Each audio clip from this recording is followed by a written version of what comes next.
бино ба иттилои раёсати вазорати корҳои дохилӣ дар вилояти мухтори кӯҳистони Бадахшон 26 апрели соли ҷорӣ қисмати ниҳоии мурофиаи судӣ айбдоршаванда Султоншоев Хуршедчо Маҳмад Асанхонович санаи тавлидаш 13 январи соли 1984 сокини шаҳри Хорух ки нисбаташ аз ҷониби мақомоти прокуратураи вилояти мухтори кӯҳистони Бадахшон парвандаи ҷиноятӣ таҳти рақами 61178 бо моддаҳои 237 қисми 3, 328 қисми 1, 330 қисми 1, 195 200 қисми 3, 111 қисми 2 кодекси ҷиноятии ҷумҳурии Тоҷикистон оғоз карда шуда буд баргузор гардид. Мурофиа таҳти раисии судияи суди ноҳияи Рӯшони вилояти мухтори кӯҳистони Бадахшон Баҳриддинзода баргузор гардида дар рафти баррасии парвандаи ҷиноятҳои содирнамудаи айбдоршаванда Султоншоев Хуршедчо пурра тасдиқи худро ёфтанд. Бо назардошти ҳолатҳои зикр гардида дар асоси ҳукми суд нисбати судшаванда Султоншоев Хуршедчо ҷазо дар намуди маҳрум сохтан аз озодӣ ба муҳлати 18 сол таъин карда шуд. Гуфта мешавад ки номбурда санаи 4 ноябри соли 2020 бо ҳамроҳии 3 нафар ашхоси дар ҷустуҷӯ қарор дошта Шабонов Ҷамшед Шокирҷонович, Зикилобекович Сино Файзилобекович ва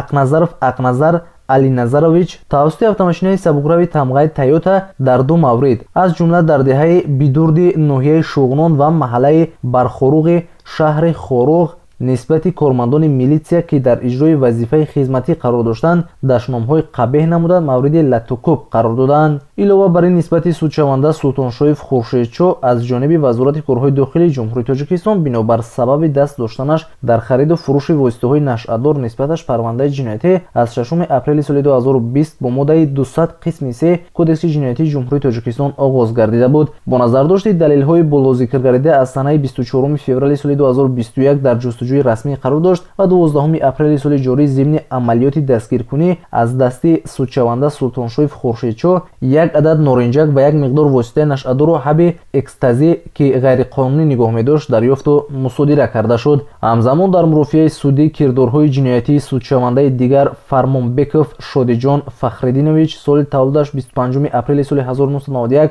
сокини шаҳри Хорух кӯчаи Иҷубов хонаи 38 ки барои содир намудани ҷиноятӣ дар моддаҳои 111 қисми 2 ва 238 қисми 1 кодекси ҷиноятии ҷумҳурии Тоҷикистон пешбинӣ шуда дар ҷустуҷӯи расмӣ қарор дошта санаи 12 апрели соли ҷорӣ дар якҷоягӣ бо судшуда Султоншоев Хуршедчо дастгир гардида буд моҳиятан баррасӣ гардид. ҳамин тариқ бо тасдиқ ёфтани кирдорҳои содиршудаи ҷиноятӣ дар асоси ҳукми суд нисбати судшаванда Фармонбеков Шодиҷон ҷазо дар намуди маҳрум сохтан аз озодӣ ба муҳлати 4 солу 6 моҳ таъин карда шуд. хабарҳои Тоҷикистон ва ҷаҳон дар Пресс-ТG.